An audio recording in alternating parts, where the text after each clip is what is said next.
Diko dinda to sali aptaba a 10 ans pe koki merci konde bambula onde leki penze lié mapango to komi ko chaba poubelle po esunga biso de peke mayo ne botaka na se e botali susuté on dirait to zana ba continue kata mboka ote surtout groupe messe ya Kimbantieke wana oya kotisika. Mesdames et messieurs, bonjour, c'est le direct. Bienvenue à ce nouveau numéro de Cri du peuple. On a commencé légèrement en retard, fidèles téléspectateurs. Veuillez nous excuser un peu parce que nous avons un grand dossier. C'est le dossier Patrick Lokala, le journaliste qui a été arrêté, violemment arrêté. Vous avez vu, tabassé, bombe lacrymogène chez lui. Donc nous étions en train de faire une grande déclaration que vous allez d'ailleurs suivre dans cette émission Cri du peuple. Vous allez suivre. Plaider problème nyonso oyo bazalaka nango pour solution ils allaient trouver bana mboka bazala malamu. Merci l'équipe technique oyo ezana biso, merci na bandeko, merci. Ça m'a toujours touché tant bokomelanga. Ça m'a toujours touché tant bosamelelanga. Ba maman na linga bino mingi, merci beaucoup. Nakoka kotanga ba message nyonso te mais bon. Bonjour monsieur Peter, je suis en ligne depuis Terre Jaune. Tu es mon idole, Kobana Moussala Nayo, c'est Jackson Vainqueur. Jackson Vainqueur, na Terre Jaune Mbote Nayo. Bonjour monsieur Peter, c'est votre auditeur. J'aimerais demander comment on a ça la Ponamo Nayo. Perfect Télévision, je suis là, je suis très accessible. Nalobi Nabino Moussala Bozo Sala Nzambe Amo Nayo. Makasi eloko mabe kokomate. Merci beaucoup. Et moi, tu vas nous aider prochainement si on peut. Un message à battre les gars à la bande passante. Hein? Bon, on peut faire passer ça. Bonjour, c'est Matondo de Songolunda. Oh. Est-ce que Tozana Congo to nanu ata bolobi na bino changement ezate? Congo eza Kinshasa te. Batale la biso nzela. Merci pour la émission na yo.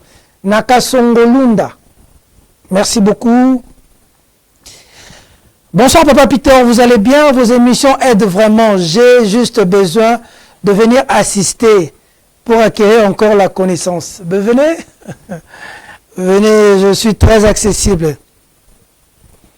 Bonjour Ezanga Olivier Nantele, boni yo, na sepeli na yo mingi, na émission na yo, merci. Bonjour Papa Peter, naza chef coutumier Nantele, na bombeli yo ferme, ya kosala bilanga. Appelez-nous à la fin de l'émission. Ah, bobandika bapele sikoyo, to bandika sikoyo, bota bapele bandi. Ah, Congo. Bon, je ne sais pas répondre. Maman, ouais, m'appelle pour Bozara Kanda Mingi. Boya au lobelo quoi, bona TV. Et salut moi situation. Faut battre là. Bande au bazana.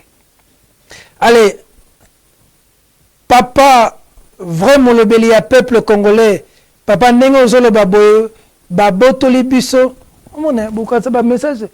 Papa, vraiment le bélia peuple congolais. Papa nengo zolo baboyo. Babotoli biso lopango tandis que tozana ba document nyonso au complet na ba témoin batekela biso lopango sunga biso ba avocat na ba juge baza toujours corrompu na parti sitan elikia ya suka eza yo kota likambo yo papa na ngai papa Denis Kusangila yebuna na fandi na commune ya Makala na avenue Kipata numéro 78 et Sika ya kokende ezate. Patricia, il faut s'y pencher. Ben Abisoka Suka émission. Mes équipes vont s'y pencher. On va vous recevoir et on va faire du bruit. Allez. Bah, message de bébé, bandeko bozo benga, appelle les bandits bandeko. Batala Rabiso Mingi, intéressant. Hein? Merci beaucoup. Cri du peuple bandit. Émission Yolobela peuple, émission bandeko.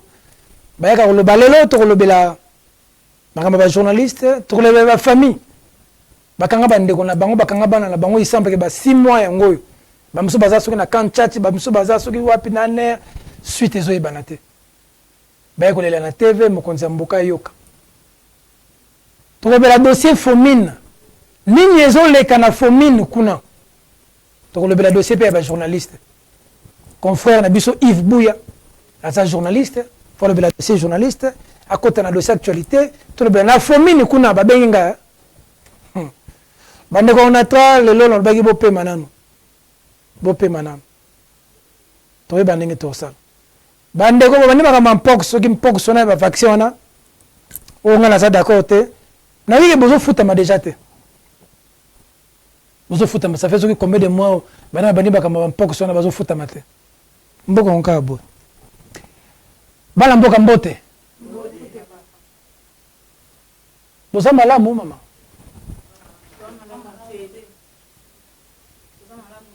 bozela mama nga nasaka télé réalité hein ba micro na bino epeli posani boloba bozala kimia ba mama OK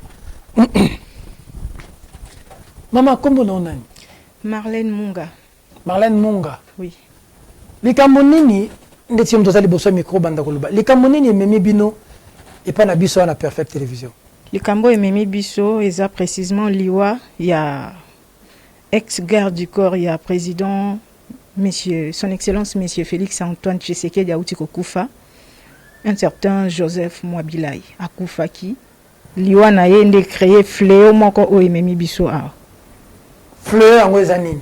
Fleur en arrestation arbitraire au Basali. Si vous pouvez m'accorder le temps de m'expliquer pour que boyeba. Allez-y maman Tozoyoka. C'était le 10 avril 2024, l'anniversaire de mon petit frère. Celui qui vient juste après moi, Grâce Bosenga Munga. On m'a interdit de ne pas prononcer son nom, mais moi je vais prononcer Toza Bisson Sobanamboka. Aebielo Otasalelo Teno Bangelo.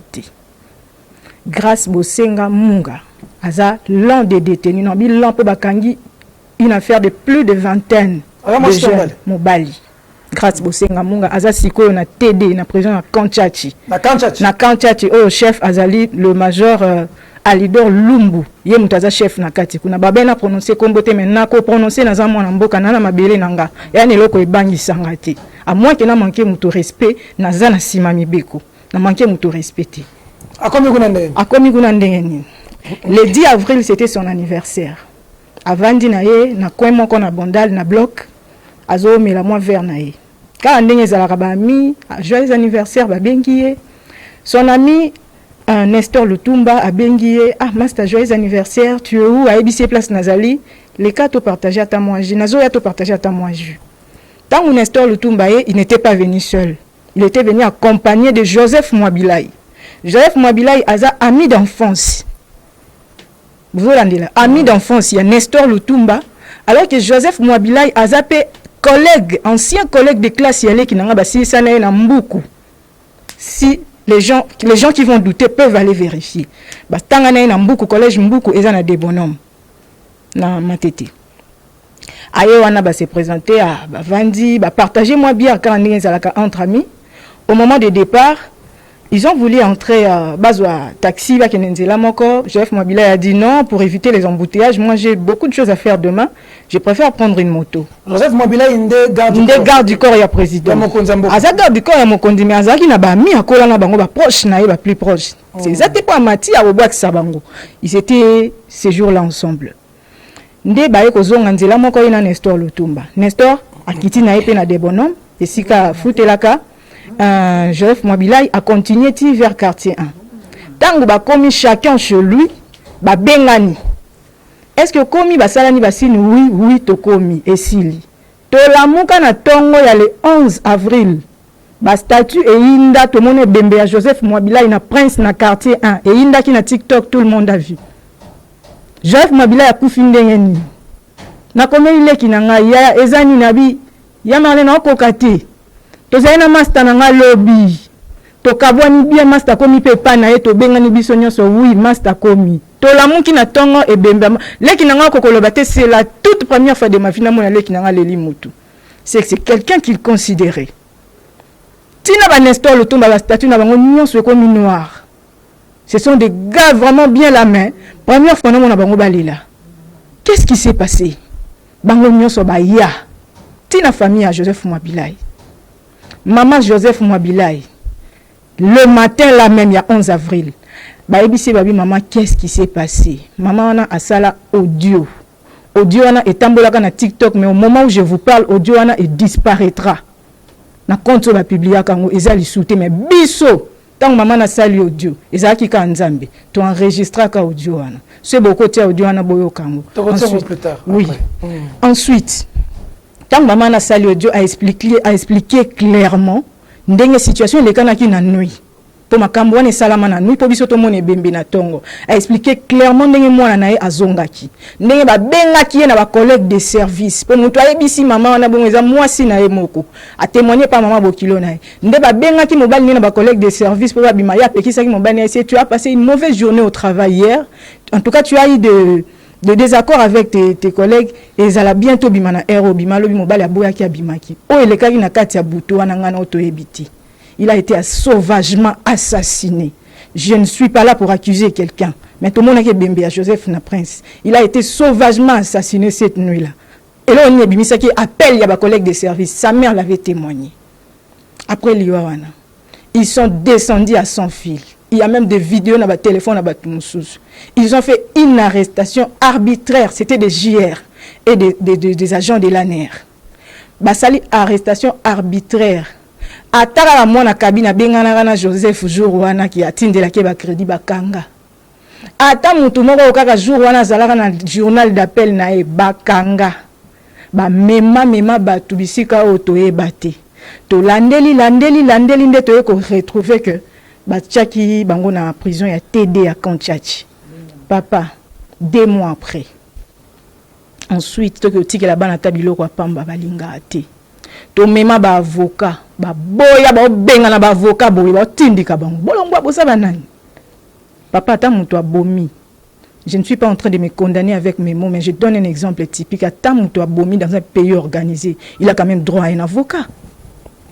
Na leli mingi biso sonde toza to leli mingi temps eza sous temps on lelaté et comme temps quoi affronter problème oh. To passer ba temps trop non lela. Tuna tamuto abomi dans un pays bien organisé. Azatana droit à avocaté. Azatana droit à kosamba te bakate les peine. Si siko baleki na biso plus de 6 mois incarcéré injustement, batika le sambati. Tilelo plus de 6 mois. Tout le monde peut sauter. Tout le monde a bango te. Basambi ça bango peut-être. Tout le monde a bango foza na mbongo ko corrompre ba soldat na bazara na ba entrée. Kodio tangati mama na mboka nanga. Na lo ba vérité. Soza mbongo te ochama ko no kunate. Neti biso batu tolongwa musika poko matina TD à Kanchachi faut avoir au moins plus de $20 y aller-retour. Mbongo yo ko leisa kuna na ba soldat na po mona ndeko no o mone pété. Ba ovandi sona ti moya bimezati. Ba konda basila. Na mboka na biso moko. Né et grandi ici, papa. Nationalité auto-sombati. On n'est pas naturalisé congolais, mais nous sommes nés congolais. Pourquoi un tel traitement, papa Fachi? C'est à vous que nous sommes venus nous plaider. Pour Nanini, papa. Nandimite li kambo yo yebiango. Nandimite li kambo yo tie comme un niveau étraîné, bo nandimite papa nanga yo yebiango. Bateau yo zo na bango ba rendre un mauvais service. Papa taïla biso li kambo. Toyebi combien on a souci avancement ya mboka oyo. Toyebi combien on a souci avancement ya mboka oyo. Papa ta la justice est trop malade. Justice na biso est trop handicapé. Son Excellence Monsieur Constant Mutamba. Taïla biso li kambo papa. Trop c'est trop. Ba oyo bazana bande kwa baya. Déjà bande ko na bango mususu babima. Babima ba oyo bazana bande kwa baya. Biso tona ba famille zanga griffe. Tolela nani mais tolele linzambe o azana griffe koleka ba griffe nyonso ka nzambe wana nde mutu atie bino. Toute autorité vient de Dieu. Nzambe wana o imposer bino place boza wana. Papa bosa musana bino. Nzambe ali kolo na César l'état isa bino atie bino. S'il vous plaît botay la chez Kambo. Bango nini. Et l'autre côté papa. Pour des raisons d'enquête 6 mois. Pour raison d'enquête. Pour des raisons d'enquête, corps déjà bakunda. Bato ebele. Mais vous avez en fait, Ezaki, tout le monde a pour ça les bosso papa. Tout le monde a un normal parce que comme ngai les qui n'anga petit frère nanga bazala qui nae ba camarade bande ko solo là. D'une autre part, j'ai dit en Lukusa. D'une autre part, c'était normal au moins ba interroger bato bazali ba proche na ye ba solo na bango. Mais le temps que ça a pris, tout le monde dit suite il y a dossier exact parce que d'une manière aussi par façon enquête on est salami et salami d'une manière tellement abusive parce que batumsu bakangi peut-être na bandal parce que bazalaki na bandal bazalaki même pas na lien na José baeka komela mais ba se retrouver que à partir une partie parce que baza au moins à 21 plus de 20 oui. Parce que na bandal bakanga qui 11 personnes na balekinzela parce que l'un des personnes parce que moi qui quand chaque jour il y a une fois mutumako ye ayaki kosomba poulet mayo azolekana bakanga ye yekutanga comme ami bomala quand chaque à partir de 2h du matin. Grâce à Dieu, parce que tant que ami tianini a coué sika à matela qui support ne sa numéro et quoi inde bato bazaki na ona kacho ba lamu kimbangunde bakangaki. Si c'était pas ça, on a déjà za la koufi. Parce que ça fait plus de 6 mois bande ko na biso tozomo na bangote. Plus de 6 mois, on a eu même à écrire to saisir ça qui azado, to saisir à cage. De saisir, on y presque auto et baki auto ko saisir. Tout le monde dit que dossier et autres des autres. En fait, dans les 6 mois, non, dans les 6 mois ici, rien n'est fait, rien ne s'est dit. Mais tout le monde dit que c'est balobi que baza ba innocent. Mais qu'est-ce qui bloque Tisiko bazo bimaka kate? On a eu à réunir les familles, to CPL to bito comme la savoir to comme la général il y a garde républicain. Tokomeli général, tokomeli coordonnateur, il y a CNS. Tokomeli, tu en es causé peut-être suite parce que tu as une audience pour te talisa bango, ils allaient inquiéter de nabiso parce que ne baza kuna te éviter n'enge bazo vivre état de santé na bango, état moral na bango parce que bon soit na misala, bon soit ndeko kende ba classe comme petit frère nanga. Na moi il faut voyager pendant que vous continuez classe na. Si lelo, mahamulio se beba, mahamusila, si lelo suite e banakate. Si le mouvement de PSABISO compte rendu à 6 mois. 6 mois. On a même hier à écrire là à cache à comment qui même ceux qui monde qui baza ba coupable, botin da bango na juge au juger bon juge naturel au juger bon. Parce qu'ils sont là na quand baza qui wana ils sont fait plus de 3 mois sans que samba basamba une ou deux fois sans que samba baza qui wana torture parce que moi j'ai parté là-bas. Talara prison caché wana ils a caché ya ba soda, ba civil ba tié wana.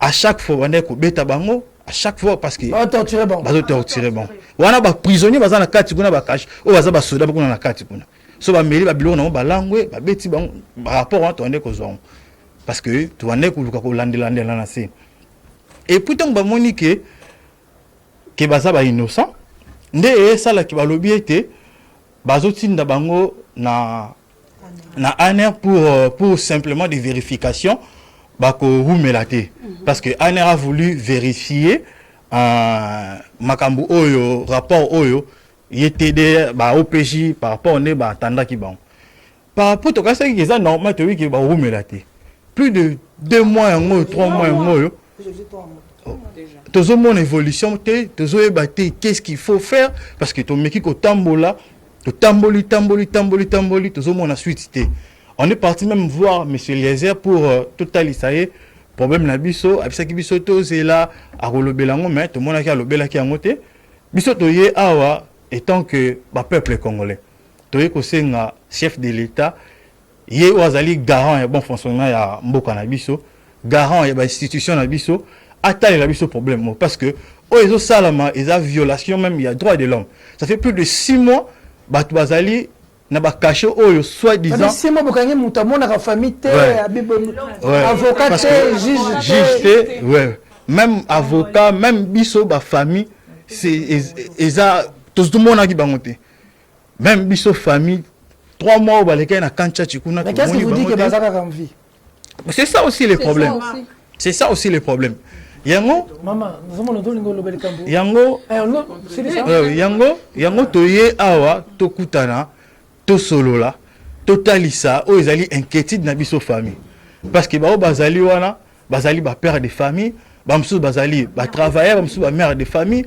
mais si lelo suite ezo e banate ce qui ba moni ki problème ezali ke baza na ba indice ya culpabilité au moins batinda bango na ba juge basambisa bango au moins toyebake qu'est-ce qu'il y en est parce que tisiko tozoyebate bazandengeni parce que bamsusu batiki na TD bamsusu batiki baye na ANR 3 batikali na ANR na TD 16 personnes baza na ANR kuna tozoyebate situation oyo eza ndengeni parce que tout monde est normal mais tant oyo ezui sans que parce que babi dossier au plaignant d'abord azate d'abord soubassement moko oyo détenir bango kuna tilelo tozoyebate ezate mais tozoyebate quand ndingi bolobi tozoyebate baza en vie tozoyebate état de santé na bango tozoyebate temps moral na bango bazolia ndenge nini parce que même biloko kolia balingiti yango toye et pas chef de l'état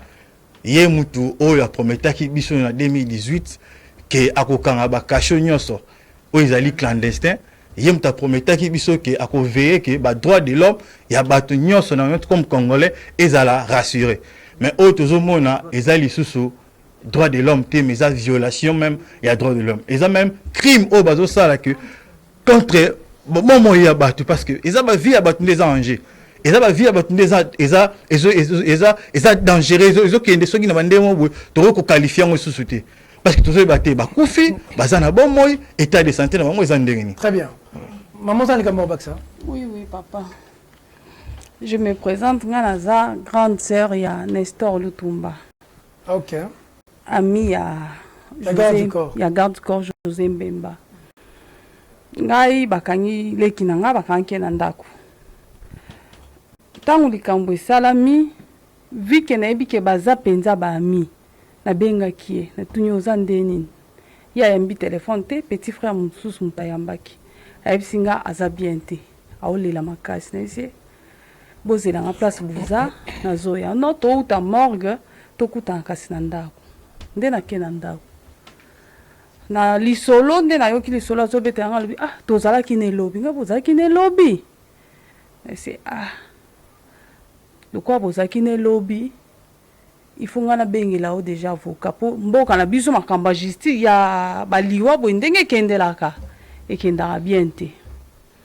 Na bengi maître avocat ye basololi a expliqué maître avocat comme déjà maître FC alobi mutu muso akoyebiso peut-être ki masala bo menga na conseiller oza innocent ofanda ko kima te za mboka na so bakangio ba osambisa o ke na justice et puis ba message nyonso na ndenge ye José abandi kokomela petit frère ye mutu abandaki master position za wapi na yo sombelanga whisky nyonso ezaki na téléphone na ye ayesa lobi yo garder téléphone no ko effacer le côté fanda na ndako na yo 2 jours après na 1 heure 2 heures ngana sina lalaki na yoki notre tante benganga zonga na WhatsApp Nestor abengi biso parce que azara ye moko Nestor abengi biso lobi eza na bato mo baza en tenue civile ba obeta na porte na ye ya ndako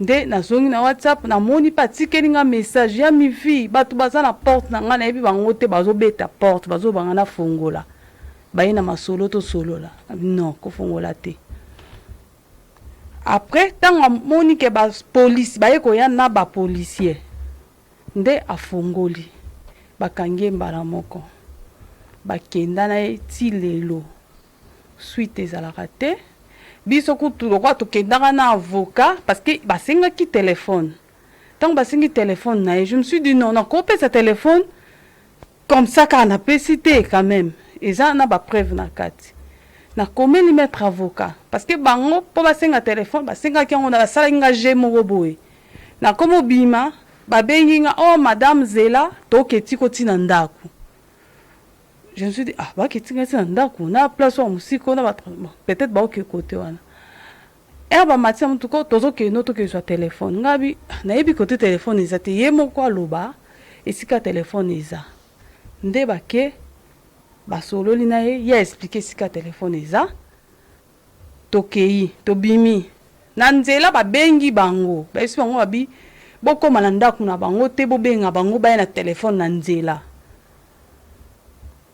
tokei tokomi na Pongabi batelemi mwa moke puis batalitali babio awa te tokende kota palais du peuple toke kota palais du peuple okende ti vers Wileri batelemi su wana totelemanga au moins 2 heures du temps mais leki no aza pinga bi aza étudiant atanga na inikini alongwa inikini aya boya soit téléphone aya eza mo distance tozela alors que naebe déjà que ye akendaki po akutana na maître avocat po bayana ensemble koya bayena maître avocat ye bango basiliki oyeli biso maître avocat pona nini biso tozwa téléphone ye maître avocat bi tokeka ndenge mibeko ya mboka ezokendele téléphone oyo eza preuve ya eloko moko donc alors il faut bo signaler nga document mo atangela bango ye inspecteur ana lobi na o signer ka awa ye bisabi non et ça la mabongo te photo ke na bureau discussion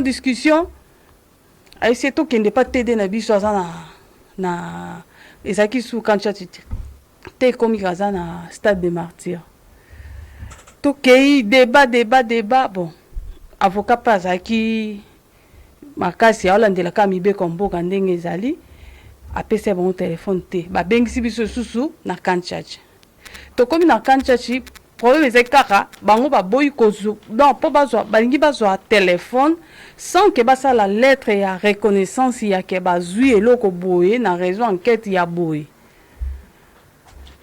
discussion tellement que le cas qui makasi nde baye ko céder allez basale biso lettre ba beti caché bazwi téléphone bakena ngo depuis wana ngai babenkana nga la kanchach babisinga babito ngai to permettre yo au mona ndeko no mais loko ye na ba avocat ko yaka lisusu awate donc nakendaka esu te nakotaka esu te après mikolo nde na bandi kotambola koluka bafamille oyo ya bato mosusu oyo baninga na ye mosusu na yo kutana na mama nde mama mokomosu oyo obenganga bisinga alobi balongoli bango na kanchachi bakei na bango na aner espérons ke nde bakei na bango bongo baoumela te baobima nde baza sona aner bosi bokutana na bango na minute oyo baza na aner bosi bokutana na bango oyo yanga ndeko nao nakutana na ye te nayebi te aza ndenge nini.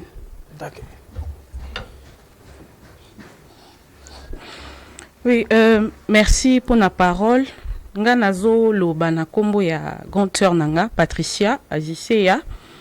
Ye kutu na dossier o tindinga kanga miti lelo biso moto se poser ba question et ça les mandingeni.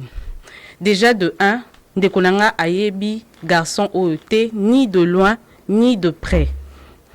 Tozaka éprouvé, on avait perdu une tante. Ndeko nanga ya mwasi. Oui, deux femmes. Tozaki éprouvé après le deuil, elle est là au-dessus. Okay. Tozaki éprouvé après le deuil, ba collègue naé à service, ba qui ko assister. Après matanga tout ça, ils se sont dit ba kende bandal comme nenge zalaka prendre un verre et tout. Azaki na camarade naé mususu pazawana Fabrice. Ba fandi soirée peleki. Du coup, bazonga boye ba 20h 21h ba kitabo ba moni ba moko ba militaire ya garde républicaine ba ye ba bandi ko kanga ba tunyonso ba kuta donc ezaki na bandal Chibangu espace moko eza likolo ya alimentation qu'il marché donc ba ye ba bandi ko kanga ba ndenge mama lobina ba garçon ba tekaka ba poulet mayo ba serveur liwe c'est salemi donc je crois 4 jours après. Okay. Babandi ba arrestation arbitraire. Grand sœur nanga pe ayeba ki na été pour atala rani vraiment pe ba marambu. Na nante. Liwe selemaki wapi? Na Masina. Bon, ba boaka kai na Masina apparemment. Nde toyoki ba biaka ko boaka na Masina. En face il y a Apocalypse. Devant révérend Kim. Donc bango baye tomba meli ba sisi bazonga camarade ne accompagné du coup ba moni ba moko ba garde républicaine ye ba mandi ko kanga batu na makasi ko menacer tellement grande sœur nanga pe azaki mata parce qu'elle est policière en tout cas ba bundana ki na bango vraiment mais comme bazaki belé ba embarqué bango par force bakenda 2 jours après to lukara to mona kete Dieu merci chef na bango moko ko benga biso abi nombo za la calme ba libérer bango bakangi bango pour des raisons d'enquête parce que garde corps moko ya président de la République ayaki na espace wana 4 jours avant ndé pour des raisons d'enquête yango bazo kanga batu tout ça J'étais garde corps ayaki et lienini ezana bango parce que bango bazana bango ba simple client.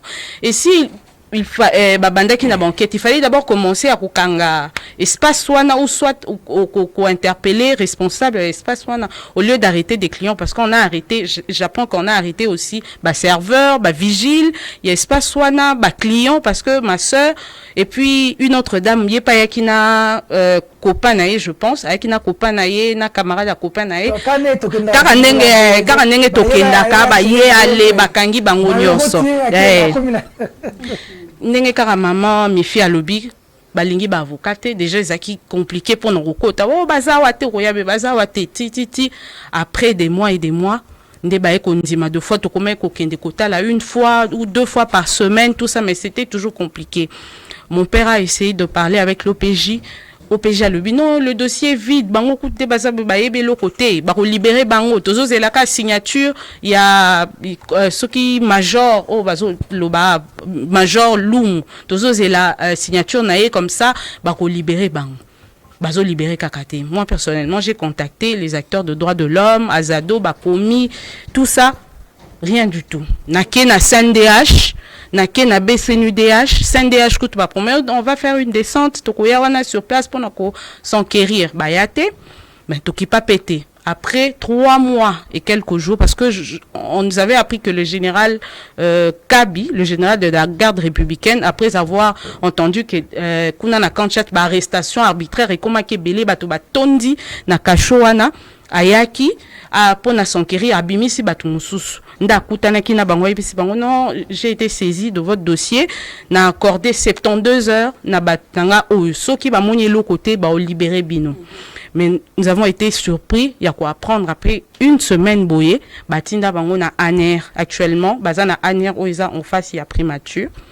Déjà kuna pona kokota nan, ils a passé et le côté 3 mois yango to ebité. Nanya kanga bango Muto akanga bango ak se présente à pété dossier za na niveau ni ntoye bakate balingi pe ba avocate yango wana to kutana kina ba maman ndenge ka to banda ko kende na camp charge et tout to ko kutana biso nyonso nde toye to bino il faut to dénoncer parce que trop c'est trop bato ba ko kanga bato nga kutana zo senga soute que ba mema bango na justice ou bien batika bango kaka parce que 6 mois déjà ezebelé 6 mois ezebelé ce qui réellement ba monaki que baza na likambu soit bazo soupçonner bango na quelque chose il fallait ba mema bango na ba instance judiciaire compétente comme ça ba sambisi bango makambo esili hein ata bat oyo n'a pas cet exemple ata bato ba luka qui vit à chef de l'état ba kenda qui n'a pas de la nation nous tous nous avons suivi à la télé ba sambisa ki bango dossier esili et bongo bango ye tobo itaza garde corps ya chef de l'état so kaza rapproché aza individu loko la batunions pourquoi ba ko luka costé oh ngana obenga ngwa arrestation te oh ils commis séquestration parce que Moutazan a droit, il y a avocaté, Azan a droit à famille, Azan a to éviter, il y a ko interpeller vraiment chef de l'État, il est apprenant, netola na ba discours na yé apprenant ka toujours état de droit. Ministre de justice na musala peninga zosa tozo mona azo prenait toujours état de droit, mais tozo mona to éviter to salanine. On a déposé des documents, ezakaka Bakobenga, on va vous appeler. Deux fois que Basuki Sibinoka en entrée. À l'OIA, moi j'étais là-bas, Basuki si en entrée parce que j'étais venu pour nakolane la dossier na Conseil national de sécurité. Oh non, on va vous appeler. Garde républicain, oh non, on va vous appeler. Bakobenga biso suko nandengeni parce que mutupe azo lanila makamna biso azati. On a fait baza balia rande. Babi bape sabango biloko biso frère moko ananya abi bape sabango biloko baliaka ezaka ba privé bango liberté ba privé bango liberté mais baliaka baza innocent réponse ezaka baza innocent baza ba innocent on a tout fait to sali ba rapport final to moni que baza ba innocent mais baza ba innocent pourquoi bozo relaxer bango te problème na biso ndeza na niveau wana tozo baté 6 mois c'est trop misala na bango bébé batu basalaka na garçon ya batu kutu camarade ya collègue ya grande sœur nanga na ayaki ko landa muninga na matanga bakanga iti lelo un père de famille azakuna na ane un père de famille avec des enfants ti lelo suite e banakati na 3 bazana quand na TD cacho ya TD na plus de 15 bazana 16 information pourquoi bakaboli bonbongo te to ça information te donc ba gérer na ndenge na bango des informations. Oui. Maman Massima. Merci de la parole m'accordée. Au fait, nga maman ya Enoch Makobo, c'est maman Thérèse. Car andi ba lobi wana un certain demain, moi nga zai parmi les derniers bakangaki. Bon, tant baza kanga baninga pe za koyeba banoko lila ninga na kofi makila ifeganga ba okanga batu yepe azoyeba tel bakangi tel azaita na idete que un jour bakokanga parce que bango bakangi bango ba le 10 le 10 avril. Mais nga mwana nga ba okanga le 2 mai. Na 4h du matin, côté les biso, nga la kanisa kutu ba voleur à main armée, mais bo fungula bo pesaka mwana toza ba rwandais te ezaka enquête bo tozela moi éclairage kota na to mona pe capitaine de la police na biso ya quartier ayaki nde bazwaki mwana bakena e bolanda e wana ba sese bolanda e na TD et puis je suis sûr mutayaki wana ezaki mo TD azapi na kati ya groupe wana bolanda na TD bo kene bo mutalika na bilamba bo boke ozele bilamba toke tozi bilamba to nango bo pesa téléphone jusque là téléphone ils a toujours l'écoute na été so bazela rani po téléphone so benga outil message ba répondre ba répondre même si ba bengi bon on a compris avec le téléphone avec le téléphone là ils nini ngai OPJ na tinda mbongo boy yo moni wapi nga na zu numéro ne wapi tinda mbongo donc correctionner moi été donc ça qui 2 mois tout le monde a banaté parfois que moi non allé à té moi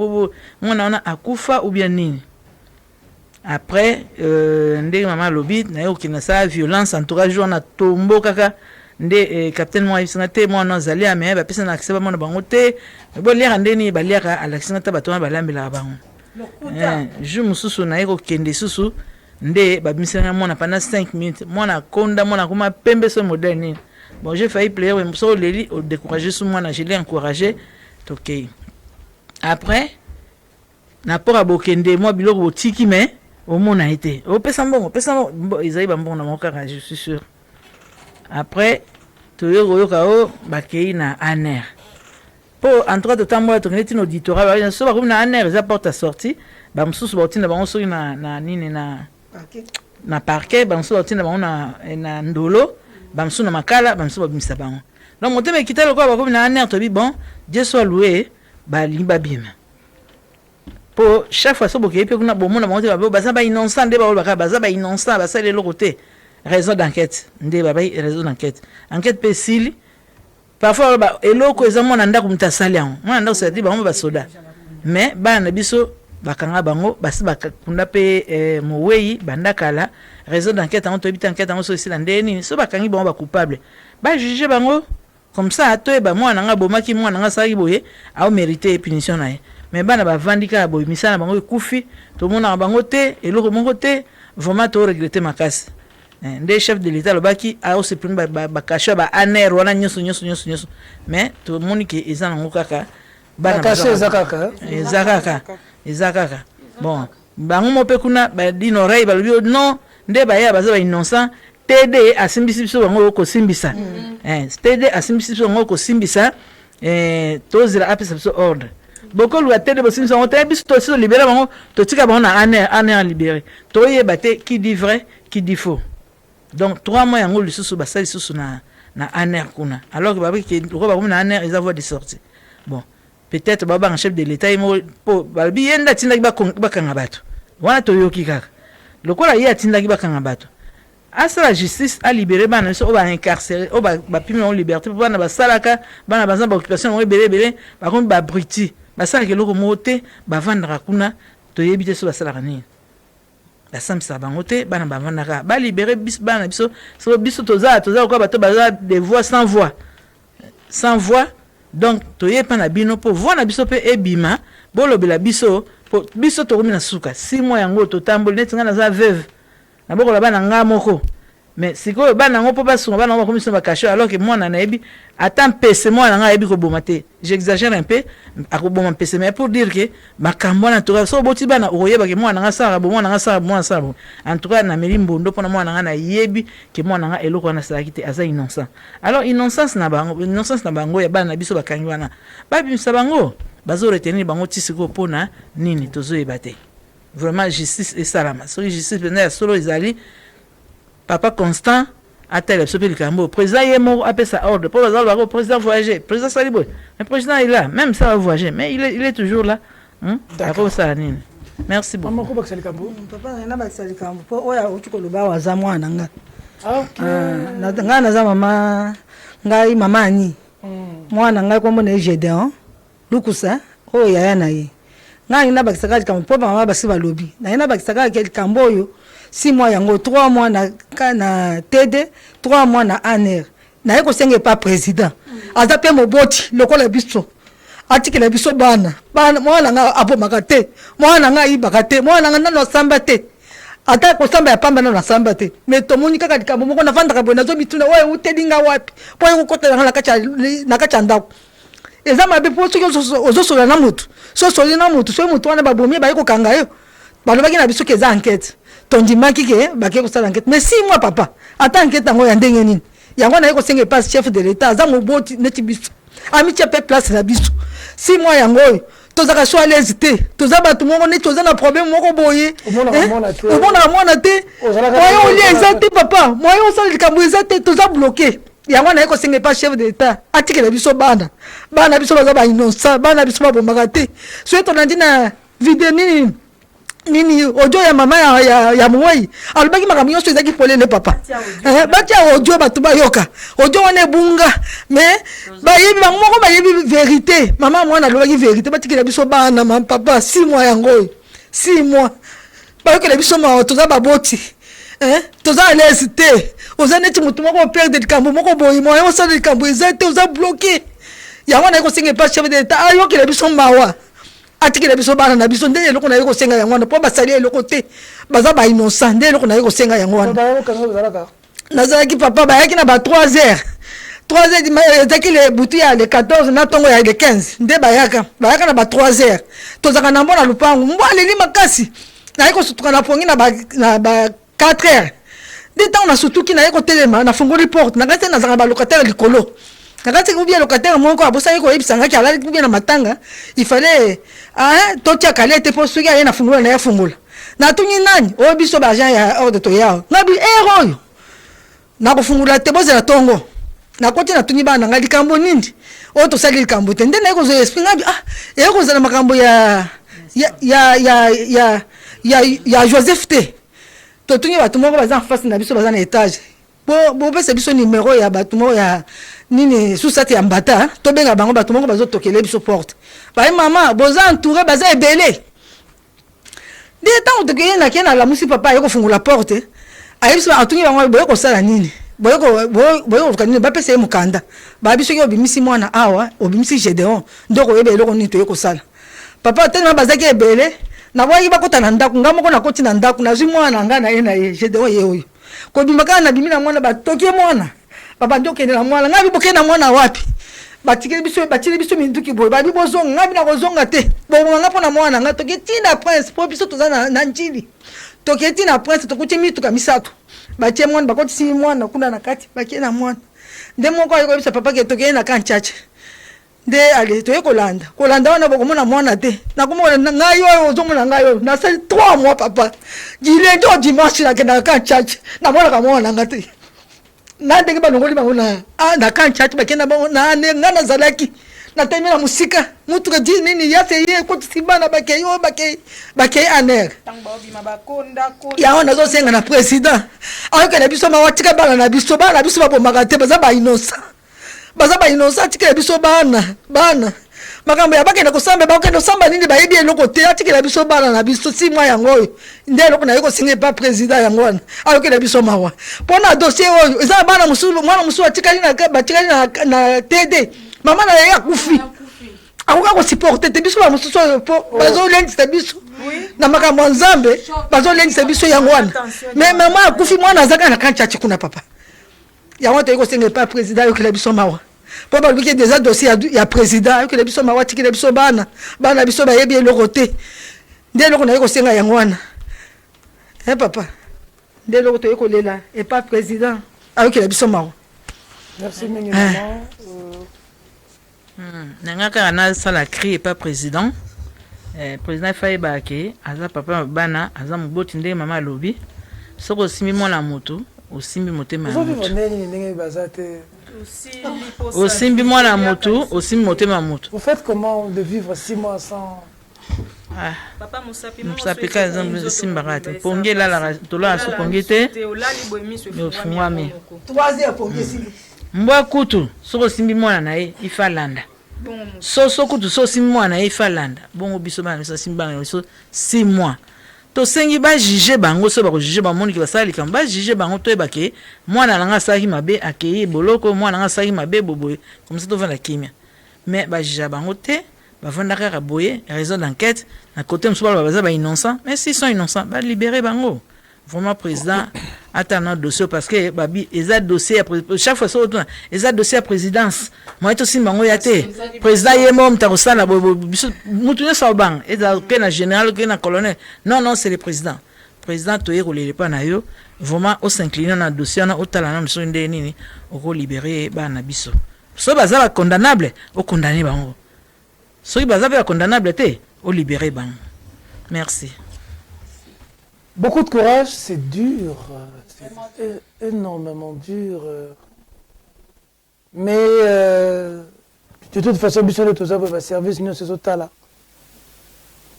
On ne donnera pas l'occasion aux gens de dire qu'ils n'étaient pas au courant, ils sont au courant. La porte est grandement ouverte. Priez Dieu, mais le message est passé. 6 mois, bon, on peut analyser déjà vie à bateau. Bon, baso baza coupable ou pas. Bon, moni que baza coupable. Bon, la justice. Bon, baza innocent, bon, libérer bango. Ça fait quand même mal, hein, j'imagine. Je n'imagine pas la douleur que vous devez sentir de vivre avec quelqu'un. Vous avez l'andako, vous imaginez qu'elle a raté. Ah, vous êtes en prison. Hein. J'ai failli tuer ma mère. Hein. C'est comme ça qu'avec vous, les mamans, c'est très allergique parce que quand j'étais en prison, je craignais juste beaucoup pour elle, en fait. Et ce qu'on a bakabo et pena, c'est compliqué. Je crois que Bakondi Amboka, ce ne sont ni des Rwandais, ni des étrangers. Bana Mboka. Maman na biso, bandeko na biso. Et moi, tout le monde a place à battre. Tout le bagage est qui est qui. Parce que vous avez un décollage, vous avez un décollage, vous avez un après enquête ils ont continué 6 mois aux hommes à Moutoté, aux avocats, avocaté. Maman Moussou qui a coupé. Qui va réparer ça?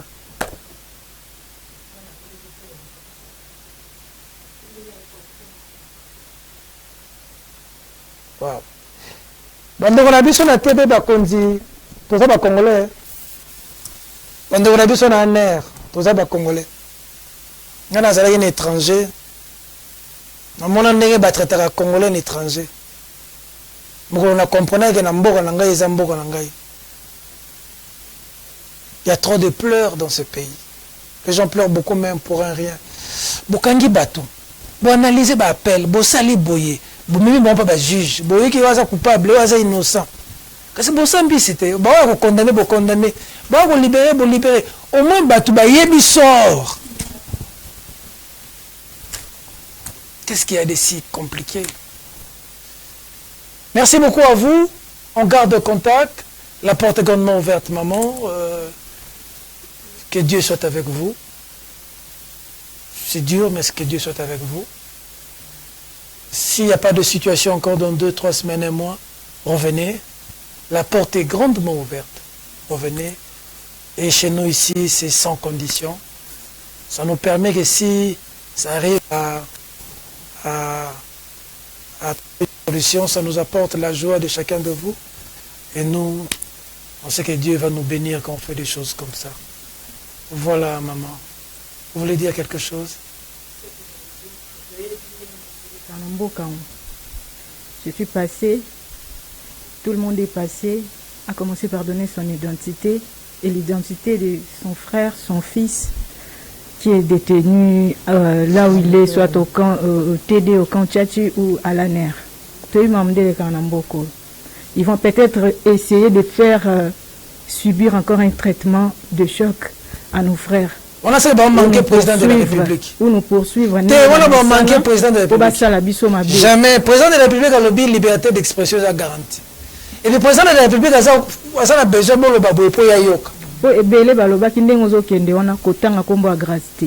Mon petit frère s'appelle Grâce Bosenga Munga, na Bandeli. Et moi, je me prénomme Marlène. Mon identité, c'est Boluku Munga Marlène. Je suis dans mon pays. Tozana Mboka na biso, s'il vous plaît. Boluku, Naza Mongo. Boluku Munga Marlène. C'est ça, ma frère. Je connais des Boluku à Salongo. J'ai une famille à Salongo. Qui ont l'école Gombele. Oui. J'ai une famille à Salongo. Allez, et là, vous êtes maman. Tout de fois, magistrat en catimini, président de la République, face au courant, pourquoi vous avez une bombe? Bon, quand il y a tout 6 mois, bon, ça va tout de suite, ma famille, tout ça, candidat à droit de l'homme, à droit de l'homme, tout ça, que candidat à la conseil de sécurité, pour le droit de l'homme. Droit de l'homme, à 6 mois, on a battu une carte, ça m'a bakachou, là.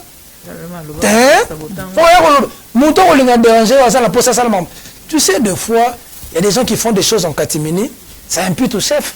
Il faut président de la République à Yoka. Ce qui est mouton, mais qui est au Yepsanga. Papa n'a célicité, j'allais ajouter. Et ça, la casier judiciaire, la casier judiciaire, les petits frères.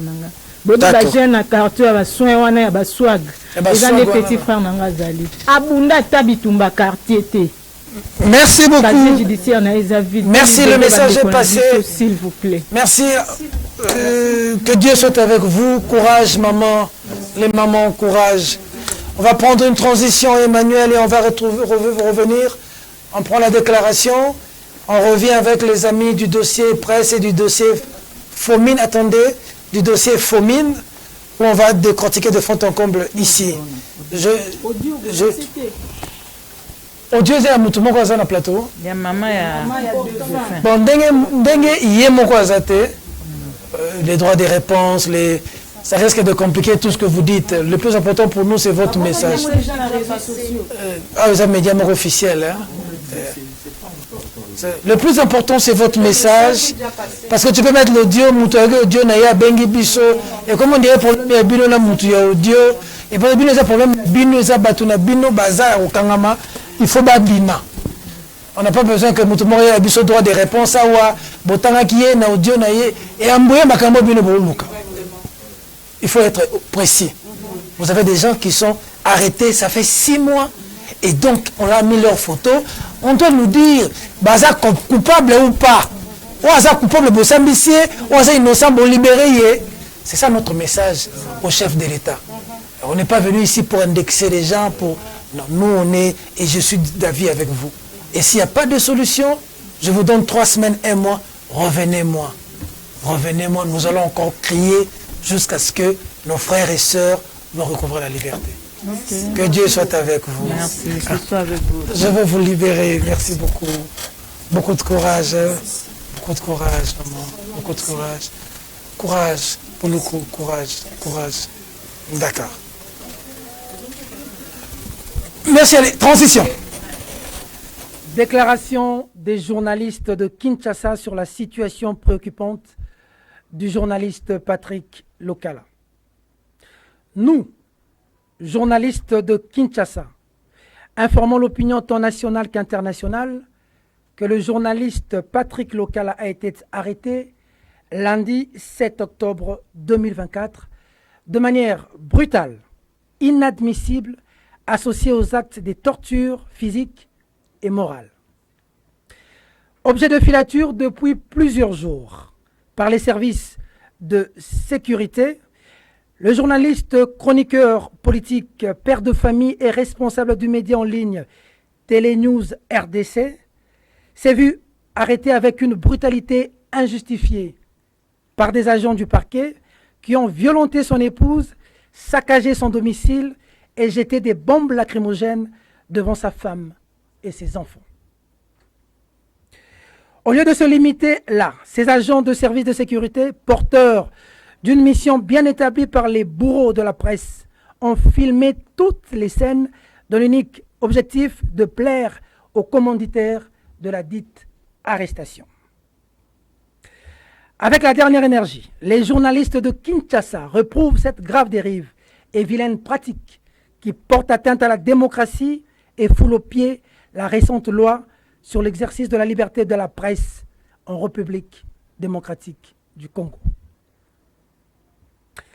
Arrêté pourtant aux environs de 11 heures, c'est finalement autour de 16 heures que le journaliste a été vu par les magistrats instructeurs de son dossier après l'avoir ballotté. Tout en regrettant la manière barbare dont le confrère a été appréhendé, les journalistes constatent que les engagements publics pris par le ministre de la Justice, Constant Moutamba, interdisant toute arrestation arbitraire des journalistes, ont été bafoués. Ceci renforce avec véhémence les déclarations du magistrat suprême, le président Félix-Antoine Tshisekedi Tshilombo, affirmant que notre justice est bel et bien malade. Les journalistes de Kinshasa exigent, sans autre forme de procès, l'arrestation de ces agents du parquet qui ont délibérément humilié Patrick Lokala en agissant comme des brigands, ternissant davantage l'image de cette justice. Les journalistes de Kinshasa sont sidérés d'apprendre que le calvaire de notre confrère Patrick Lokala fait suite à une plainte d'un autre confrère, Sieur Christian Lusakweno, qu'il a récemment confirmé et ne l'a jusqu'à ce jour pas retiré malgré nombreuses sollicitations de la corporation.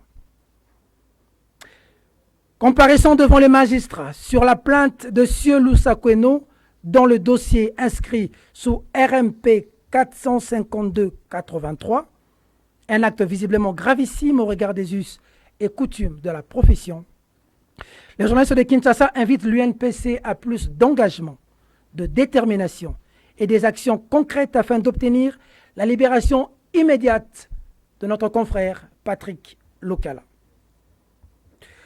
Par conséquent, les journalistes de Kinshasa exigent la radiation du confrère Christian Lusakweno, directeur général de Top Congo FM, conformément au code éthique et de la déontologie de la profession du journaliste en son article 14, qui recommande aux journalistes d'être solidaires de ses confrères et de se plier à toute directive prise par les instances de l'Union.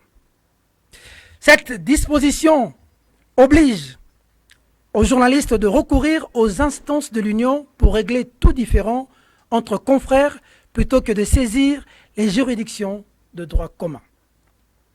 En outre, les journalistes de Kinshasa informent l'opinion sur le fait que certains puissants de l'appareil judiciaire ont formé un bloc contre Patrick Lokala dans la seule intention de le faire taire.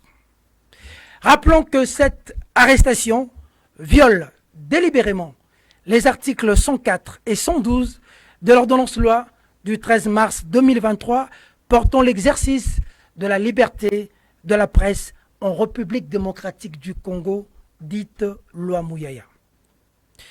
Les journalistes de Kinshasa annoncent le début imminent des grandes actions de terrain jusqu'à la libération de notre confrère Patrick Lokala. Fête à Kinshasa le 9 octobre 2024. Les signataires. Merci. Voilà. La déclaration est faite.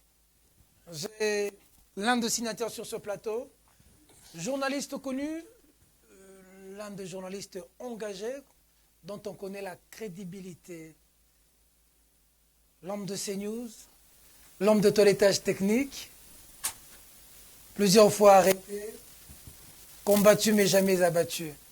J'ai l'honneur de recevoir sur ce plateau le confrère Yves Bouya. Bonjour. Bonjour Peter. Bienvenue Yves Bouya. Merci. Un honneur. Effectivement, on vient de suivre la déclaration. Qu'est-ce qu'on peut retenir de la déclaration du Ce qu'on peut retenir, d'abord, nous comprenons que l'arrestation de notre confrère Patrick Lokala est complètement arbitraire. À l'idée où, vous savez, ce qu'il accuse, quand je parle de ceux qu'il accuse, vous avez une plainte de notre confrère, d'un confrère Christian Lusakweno, également, d'après les avocats de Patrick Lokala, aussi une plainte venant des magistrats. C'est dit entre guillemets magistrats, parce que, vous le savez, Peter, certains magistrats seraient lésés des révélations faites par Patrick Lokala. Pourquoi je dis que c'est une arrestation arbitraire, Peter Tiani? Quand vous suivez les publications de Patrick Lokala, nullement nous avions entendu de la bouche des avocats qu'il y a eu, c'est qu'on dit, un droit de réponse venant des personnes lésées. Quand je parle des personnes lésées, je cite ici M. Christian Lusakono, qui est responsable de la radio Top Congo. Je cite ici ces magistrats, entre guillemets, qui ont détruit l'appareil judiciaire, qui, aujourd'hui, accusent notre confrère Patrick Lokala. Aucun droit de réponse. Pourquoi je le dis? Nous sortons des états généraux de la presse. Il y a une loi qui est en vigueur, dite la loi Mouyaya, qui a abrogé la loi de 1996. Vous voyez, c'est l'ordonnance loi du 23 mars 2023. Dites la loi Mouyaya. Ça dit quoi? En son article 104, soit dans ces articles, cette loi 104 et l'article 112, que toute personne qui a été lésée via une publication d'un journaliste, la personne doit d'abord, en amont, saisir les médias, saisir les journalistes pour faire un droit de réponse. Si les journalistes refusaient de faire ces droits de réponse par mauvaise volonté, la personne, soit les personnes lésées, soit est en droit d'aller devant les instances judiciaires, soit des droits communs. C'est à se demander, est-ce que d'abord, Monsieur Christian Lusakono, qui est plaignant, qui est à la base de l'arrestation arbitraire de notre confrère Patrick Lokala, avait-il fait un droit de réponse? Ou avait-il demandé? Avait-il demandé un droit de réponse? Non. Ces magistrats mafieux, entre guillemets, je le dis parce que je ne jette pas de l'eau propre dans toute la magistrature, mais des magistrats aujourd'hui, vous savez comme moi, Peter, qui vous détruisent la magistrature. Et le président de la République vous avait dit ici que nous avons une justice complètement malade. Notre justice est malade. Et on fait allusion à ces magistrats-là. Ces magistrats-là aujourd'hui qui détiennent Lokala, qui aujourd'hui veulent régler leur compte à Lokala par ces publications, soit pour le faire taire, avait-il demandé un droit de réponse? Les avocats de Lokala nous ont dit non. C'est la raison pour laquelle, dans notre communication d'aujourd'hui, nous venons de dire que c'est une arrestation complètement arbitraire. Des deux, Peter, regarde l'arbitraire dans cette arrestation. Soyons humains. Regardez la manière dont Lokala a été arrêté. Chez lui, à la maison. Sa femme filée. Jusqu'à jusqu'au domicile de Lokala. Je ne sais pas si c'est réellement des agents de parquet qui l'ont arrêté, sont professionnels ou pas, ou c'est des gens qu'on a recrutés. Des brigands. Ce sont des gens qu'on a recrutés pour exécuter cette sale besogne. Parce que j'ai parlé avec des agents de parquet, des vrais, qui m'ont dit, voilà, c'est quand même grave qu'on ne se comporte pas comme ça. Ces messieurs arrivent chez Lokala, débarquent chez Lokala. Je vois c'est même la tenue militaire. Vous voyez, ils débarquent chez Lokala, ils usent du gaz lacrymogène. Là où il y a des enfants. Là où il y a des enfants. Là où il y a sa femme. Ils ont complètement traumatisé toute une famille. Des petits enfants. Des tout petits enfants. Sa femme. Et ils saccagent. Ils cassent tout. Tout. Regardez comment est-ce qu'ils vous transportent Lokala. Comme un brigand. Comme un bandit. Comme un M23. On les tape. On les tabasse. On les maltraite. On les malmène. Et on les filme même, Peter. Est-ce que vous savez, l'acte qu'ils ont posé, c'est une infraction. Grave, hein? Je parlais avec un avocat, il me disait, ça c'est une torture comme pas possible. Pourquoi vouloir filmer la personne qu'on arrête? Vous les violentez, vous saccagez chez lui, vous le filmez. Et vous les dites, ils ont filmé. Ils ont filmé. Quel règlement de compte? Quel règlement de compte? C'est là où j'ai dit, cette arrestation des Patrick Lokala est vraiment un règlement de compte pour les terres Peter Tiani. C'est là où nous avons donné une déclaration. Nous n'approuvons pas cette démarche. Il faut que Patrick Lokala soit libéré. S'il n'est pas libéré, dans les jours qui suivent, nous là, nous allons lancer des actions pour exiger sa libération. Et comme notre confrère, je ne sais pas si je peux l'appeler réellement confrère, parce qu'un journaliste ne peut pas se comporter comme ça, monsieur Christian Lusakwe, non? Je ne sais pas pourquoi certaines personnes refusent de les citer son nom. Certains m'appellent au téléphone. Je dis, c'est qui 01? 01, 0DX, Karato, 0D. C'est qui 01, Peter Tian? Qui est-il ces 01? Il sort d'où? On va gratter sur lui. Hein. Le moment arrivera. Les gens m'ont appelé. Yves Mouya, Kosimba 01T. Ah, ça 01, il y a Nani. Aouta Wapi. Salani. Pour la transhumance dans les politiques, dans les PCA, ceux qui moi canal ou en communication. Azu courage na Wapi. A que de traduire Mouninga na Boloko. Et puis 01 wana. Azu komi batama. N'a le beli baninga belé. Mutu oyo 01 waza hypocrite. Oh. D'abord batama. Azu batama ndenge. D'abord babano bengayi. Dans la information. D'ailleurs, que il n'est pas serré, c'est lui le plaignant. Comment est-ce que 01 a manipulé ma confrère? Oh, je suis aux États-Unis, je suis à Paris, la plainte tourne les angaïtés. D'ailleurs, je connais ce qui est arrivé, ce qui lui est arrivé, la manière de l'autre arrêté. Il souffle les chauds et les fonds dans ces dossiers-là. Maintenant, Dieu merci. Nzambe a fait une révélation par Bazouzi. Il y a Patrick Lokala.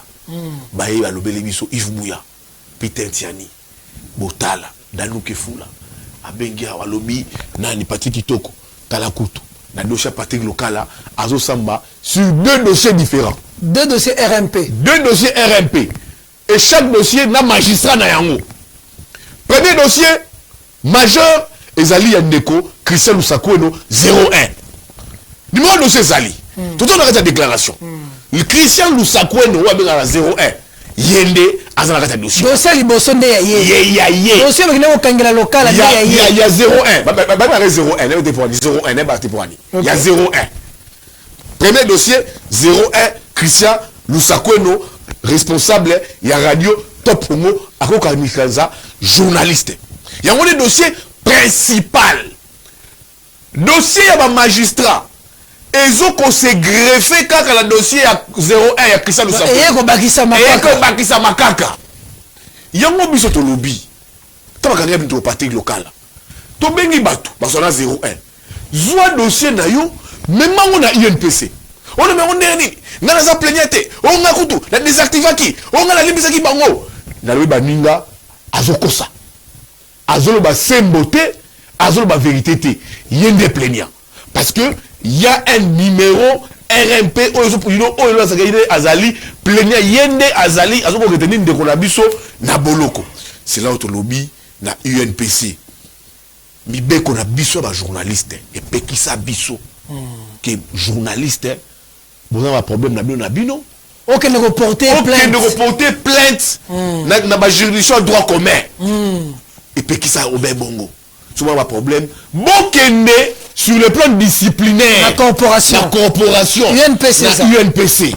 Bengi 01. Corporation et sali tout. Ba suppléer. Andima qui s'est ma plainte et sali yaye. Comme il y a 01. Monsieur Christian Lusakweno. Le tout puissant. Le tout puissant, l'homme fort. Le Saddam Hussein. Du régime Fachi. Azui. A violé mi beko na biso ba journaliste. Nga lobeli batu na kota likambo. Parce que nga mona zaka victime ya makambo wana. Yo bakangisa yo bakangisa ngai Israël Mutombo. Je dis ceux qui motiki 01 local a pourri na prison. Na plainte ya confrère. Ceux qui ndeko Israël Mutomba yo ki yango ke biso sali action mo kolobani. C'est un mot personnel envers. Tu es contrarié. Je dis bino bande kota bakanga kanga. Oh botelemela ki Israël. Botelemela ki Israël Mutombo. Siko bozo batamani le makambo. Bozo batamani. Bosteka kutupe radiation na ye. na contre dossier ya Yves Bouya bosala déclaration siko na oyo ya lokala et comité bozo batama oh zéro et azali d'abord azali en français aza français aza peu congolais c'est un sujet français qui fait arrêter un Congolais dans son propre pays omoni balobi na Mayotte kuna ba tout sans papier ba bozo na Congo biso ba sans papier wa to zo mona ba baso na Mayotte comment un sujet français vient ici nous fait arrêter les Congolais. C'est comme un Libanais, à mon niveau, Congolais de souche. Ah, on a un et puis avant, il est normal, il y a 0-1 à lobby. 0-1, c'est qui? Aoutiwapi. Aoutambokani. Ils vont tous rentrer en France, Peter. Baza, la double mixture. Yo français, au Salinia. Aussi, mon opinion, on connaît Wapi. Lusako, nous est français. Oui. Il y a la sécurité la course à la tête, il y a un PC, pas de français. Mais ma campagne, une PC, la monnaie qui a la tête budget. Mais il y a un français qui est et puis adopter le roi tout yoko quand ça journaliste était.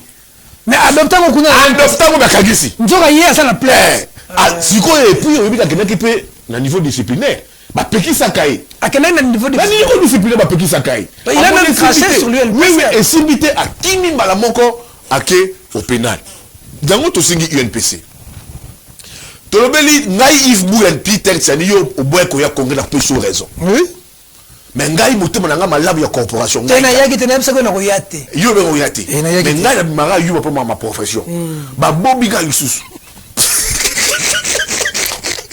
la bobi Peter la raison de la journaliste c'était j'ai été roulé dans la farine on nous disait tout ce cas ce congrès là ba tshemlo bateau yo ba nyoko labino je donne raison à Jean-Marie Kassamba le blanc Yves Bouya INPC wana isa bateau ba nyoko labino. Pourquoi Peter Tiani? Yo moni communiqué à INPC, c'est normal. Namoni Jesbi a signé, namoni Bodwe Kamanda a signé. T'as la communiqué wana. C'est quoi sa force? Bah c'est quand même excuse. Non, l'INPC ne peut pas qu'il y ait un corps. Et qu'on jamais qu'on l'obake, bah Jean Parquet wana, bah kangi arbitrairement, brutalement pratique locale là, bah présenter bah excuse. Non, l'INPC comme c'est aussi un corps. Parce que tout le monde comme un magistrat, n'est pas journaliste. L'UNPC est dans le droit, dans ses droits, de s'imposer, de traduire les gens en justice. Surtout que Lusako nous a c'est ça qui est l'UNPC. Il y a pas confrère. Mais mon cher, on a communiqué à l'UNPC, on a un communiqué fade. Elemba. Un communiqué à manga. Kouroutou Bodoué un kobongisa. Kouroutou Bodoué la mouka. Achille Kadima. Jari Koumande. AKM. Bienvenue Marie Bakoumania. Marie Bakoumania. Bienvenue qui a révolutionné l'ACP. Mais bango ne bakulu tuana. Baye bango te panangai.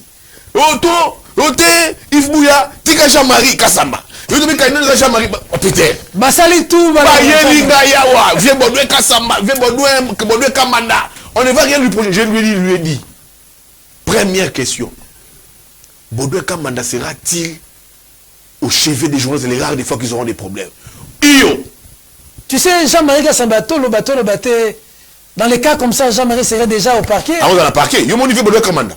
Au moni Cyril Kileba. Aïe. Au moni Cyril Kileba. Cette UNPC ma bourgeois, il faut refuser ça. Yango Peter, je pardonne, n'a pas si nous raison. Yango Tosengi. Ba communiquer na biso na makamboyo 01 Christian Lusako no asali confrère kangisi ye faut ba radier na biso epekisa yango il faut ba radier ba botele carte ya presse ba zongi carte ya presse ba radier a pratiquer les choses pété soki basali yango te to ndina sous UNPC tout et comme une union partisane biso na UNPC to Kabwani et comme partisane UNPC union oyo j'aurais dû voir moi Bouya le président Bodoué Kamanda RFI na minute oyo almo benga ta président du conseil supérieur de la magistrature moi j'ai plus les vieux Kasonga Chilunde j'ai plus Kasonga qui t'a tué? Tu es mort. J'ai pleuré Kasonganga. Ero Bodoué Kamanda. Pouvez vous appeler les Kamouleta. Pouvez vous appeler Fondé. Chilunde a menacé à l'époque le président du Sénat. C'était qui? Sami Badi Bang. Il était président du Sénat. Premier vice-président du Sénat. sabi badi banga atini bato bapanzi mpo na ngai. Police judiciaire. Avec a gagné un téléphone, tu as menacé, tu as détruit mon journaliste. Tala UNP Sangonde Konangai. C'est ça l'image de cela. J'ai dit, l'UNPC Peter Tiani est face à ses responsabilités. C'est quoi sa responsabilité première? C'est de s'impliquer dans les dossiers qui opposent monsieur Christian Lusakweno à Patrick Local. Et ce qu'on veut, dossier on a comme ça des journalistes, magistrat ba moni mbela yango. Balong la dossier na biso kuna ba dossier na biso ba journaliste magistrat véreux. Patrick Local à cause de la victime expiatoire, il y a un conflit avec conflit, il ne peut pas. Il ne peut pas être une victime expiatoire. Il y a comme c'est un dossier, le dossier principal. Et quand nous sommes et quand nous sommes local, il y a un dossier à journaliste, biso INPC, tous voyons et la justice, ils ont la corporation, biso va t'éter yango. Pourquoi? Quand les magistrats ont un des problèmes entre eux, est-ce que Bayard pas la biso? Même les avocats. Même les avocats, et ça c'était tout baron. Pourquoi comme la biso? Pourquoi ma biso baron kotango? Lusakone oui. Bien à ça français. Depuis moi rappelle quoi ne Congo à français. Aza français ne Congo. Ah français ne Congo. Tout tigé la Congo. Ana radio na bon ça ça. Mais to lobelier. Te kuna la linga ande batune mususu. Ye abebisi makasi. Ye to lobelier. Ande na mususu na basala. Ye to lobelier. Te kizawana. Ye penza abebisi. Tout des marchés, dossier et longwa na justice, ba magistrat véreux. Ou ben nous rendre compte à Lukala, ba payer ça dossier na biso ba jouer tout traité yango, biso biso ba journaliste. Très bien. OK, ça peut-être de Peter Tiani. Je vous dis que bafwa boya. Bafwa. Bachala. Et des vérités seront dites. Et kenda batotika la. Je ne menace personne. Oui. Mais j'informe à l'opinion. Que ceux qui doivent Patrick Local, le grand déballage, ça sera les grands déballages. Les grands déballages comme Amoutouma Okufa Azadi. Monsieur Christian Lusakweno 01 n'est pas le Congo. Aza Fachité. Il n'est pas au-dessus des lois de la République. Il est comme nous. Ah, Royo Peter. Congolais. 01 Top Congo Bobeno. On fait tous les mêmes métiers, on pratique tous le même métier. Merci. Merci. Donc, Soki, monsieur 01 Lusakweno, a quitté et vous allez bafa. Alors, vous avez un peu terroriste déclaré. Donc, lui, il a même ôté la qualité du journaliste n'a congolais. On va terroriste du clavier. Dans le Moutobi, donc Mouto a la carte à UNPC. Local a la carte à UNPC. Local a été, je crois, vice-président de l'UNPC Kinshasa. Nous savons que Azad journaliste était Azad terroriste de clavier. Donc, nous savons que même le pouvoir de voter Moutou qualité journaliste. C'est la vraie, Peter Tiani. Est-ce que, si on compare Patrick Local, nous savons la boulot. Pesa Lusako no pape na bik, pesa Lusako na pape na bik, ça la texte ba mi bali. Bakoma. T'es comme en français, pour faire la France. On papier comment article. Bon, on la raison va dire, soit papier comment. Il n'y a pas un super journaliste. Il n'y a pas un journaliste au Yakoma. Christian Lusako no aux Arabes de la Kabila. 01. Je vous ai observé depuis les régimes de Kabila. Vous étiez quelqu'un de tempéré, de pondéré. Arrogance, c'est où tu es. Arrogance, soyo. Monsieur Lusako, vous communez en 01, je pense au Kita. Régime éco-sayote. Tout régime passe. Tout passe, tout coule. C'est pas que vous avez l'exclusivité à intervenir à président de la République et que vous devez devenir puissant. Non. D'ailleurs, écoute, la RTNC, gros, comment tu la RTNC? Comment les médias publics là, dans la radio. Et on ne peut pas pour la première RTNC.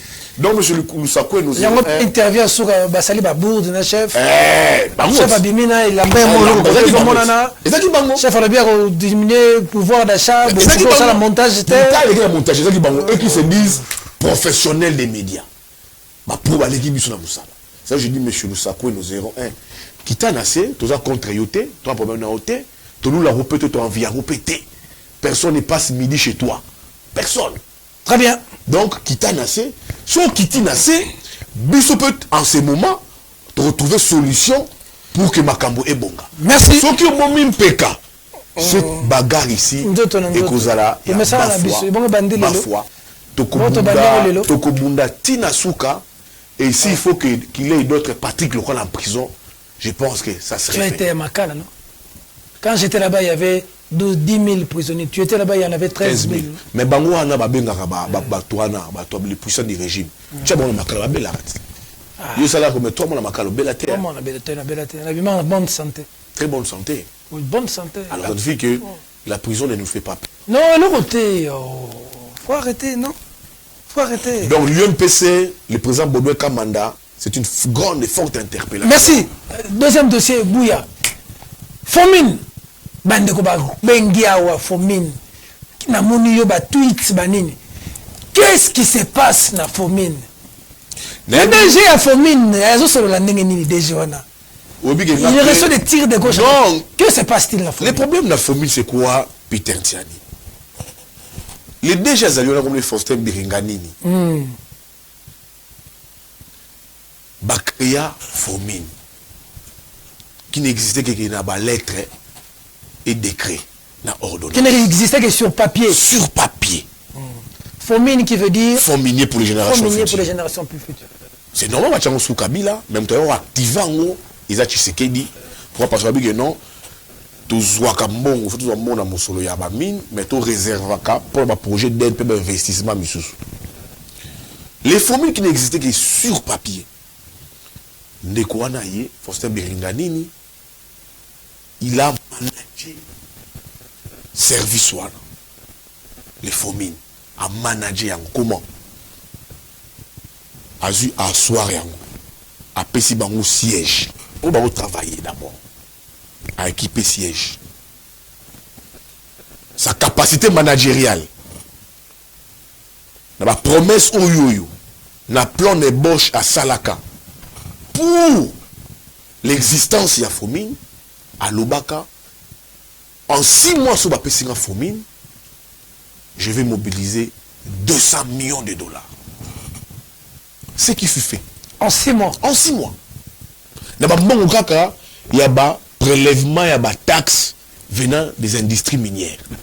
Ok. Parce que tant il y a un prélèvement de taxes venant des industries minières, les Fomines, sur les 100% de la recette mobilisée, à 80% pour les frais de fonctionnement et les 20% pour les frais de fonctionnement et les 80% bah logement bah banquier dans ma banque parce que l'État peut utiliser ça à chaque fois dans un projet d'investissement, mais il n'est qu'à pas décision du gouvernement via le conseil des ministres qui peut instruire les membres du gouvernement comme ça sous tutelle. Il y a ministère, il y a mine, qu'est-ce qu'ils font? Bah peut instruire pour que Bazoba c'est la Mosoloa. Monsieur Faustin Biringanini, il arrive, il y travaille. Les salaires des agents, entreprises et commis opérationnels. Tornaye et Zalini Peter Tiani. A commis. Bah peut c'est responsabilité à Moussala. Bah nommé comité de gestion. Capacité managériale a constitué mon solo 200 millions.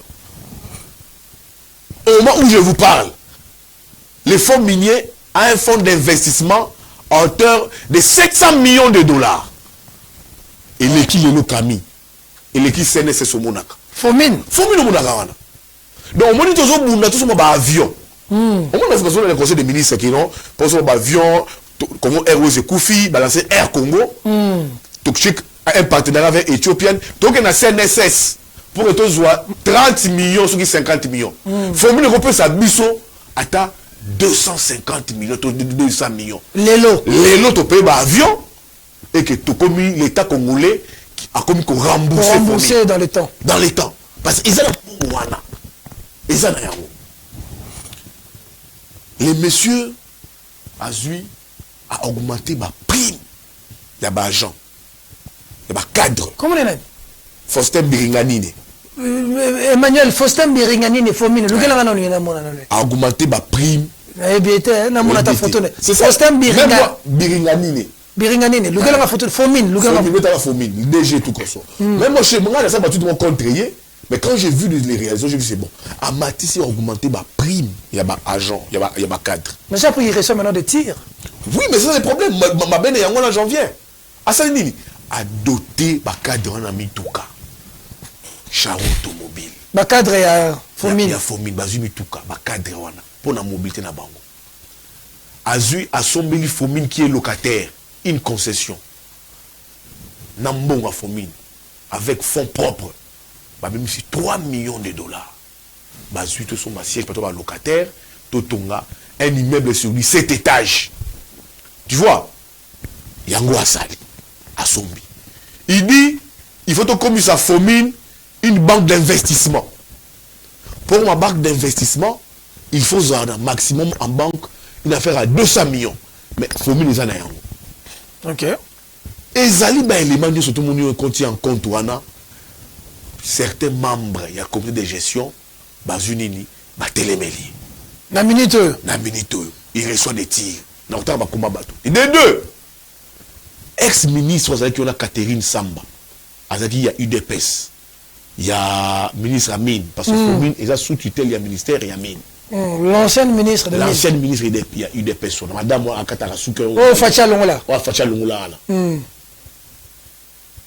À Monique, la personne, a la logique, le lengue, a conduire Fomine, selon l'ordonnance qu'ils ont créé en haut, a maximiser ma recette, a fait avantage dans mon salaire, a projet idée bien. Elle a plusieurs fois suspendu les messieurs. Nanko. Oh, plusieurs fois. De façon arbitraire. Mais les messieurs a gagné le Conseil d'État.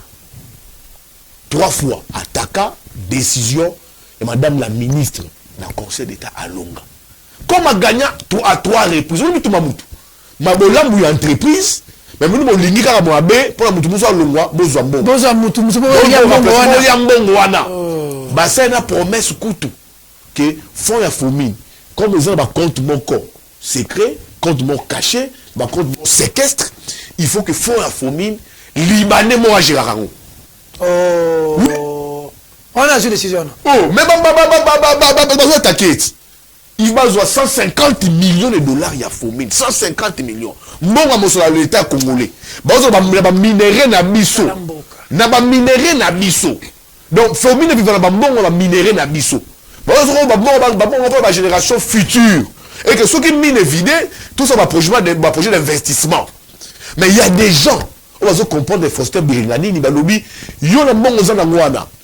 on va ouvrir un autre compte fictif où il faut loger 150 millions de dollars. Et puis la compte est il y a Libanais, étranger toujours. Ah, tel Melangoko? Ah, mais non. Ah, tel Melango. Mambongo. Il y a pas Congomani.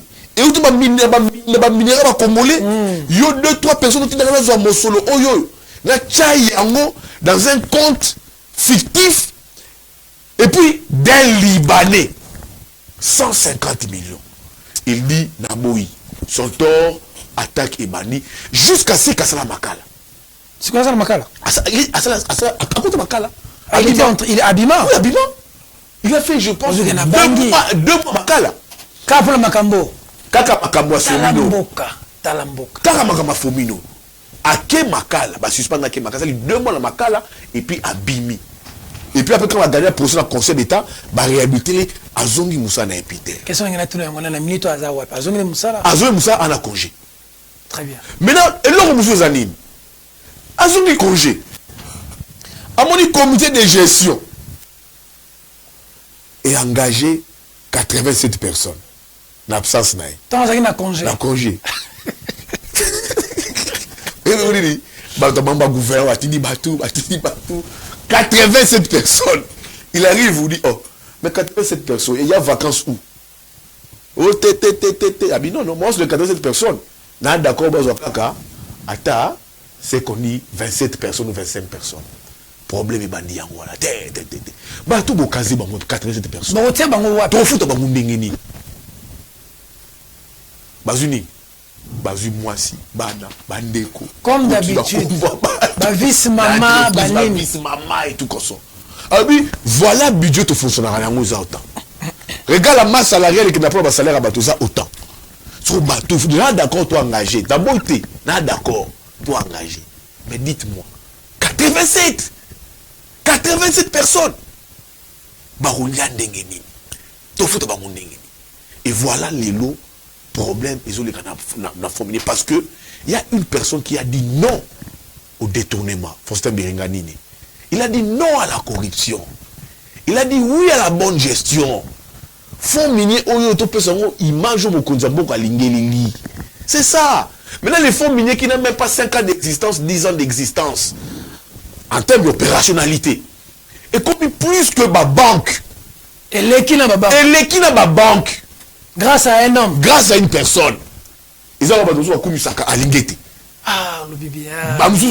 Oui, c'est vrai. Il y a un point d'objectivité. Non, il y a déjà un coup, je suis d'accord. Ça, c'est là. Il même Tongi Kuna. Ah, ça la personne botte.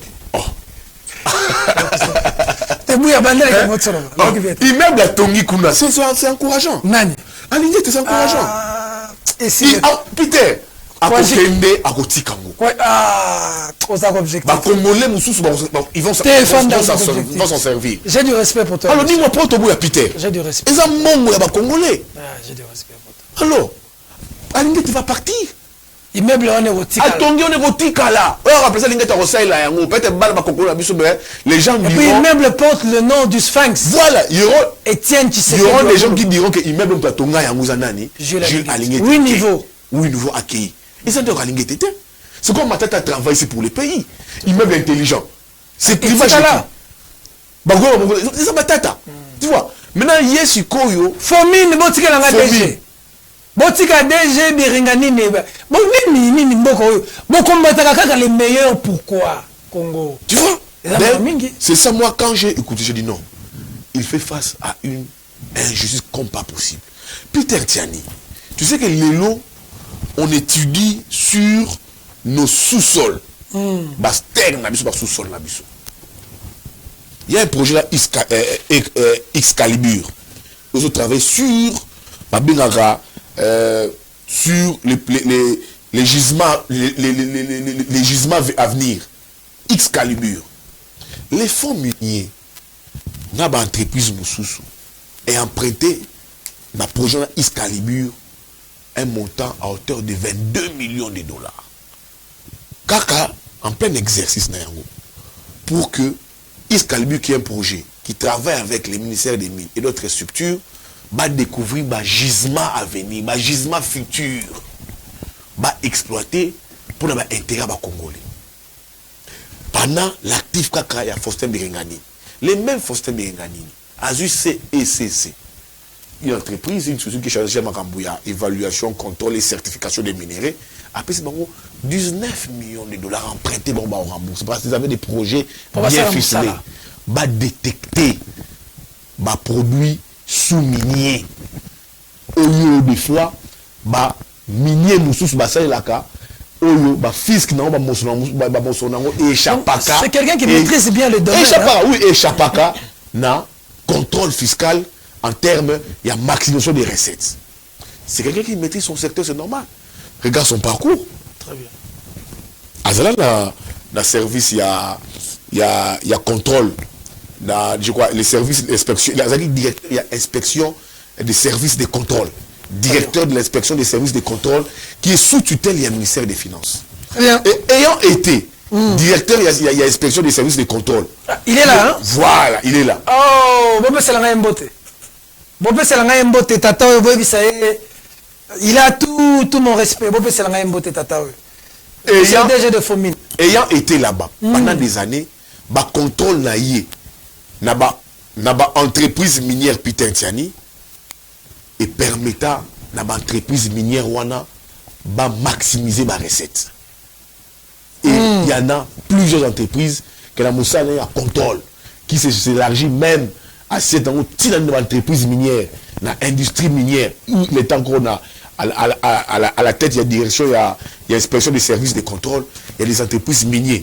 dont j'étais le nom en tête pour la publicité, Okay. ils ont maximisé leurs recettes en termes des millions.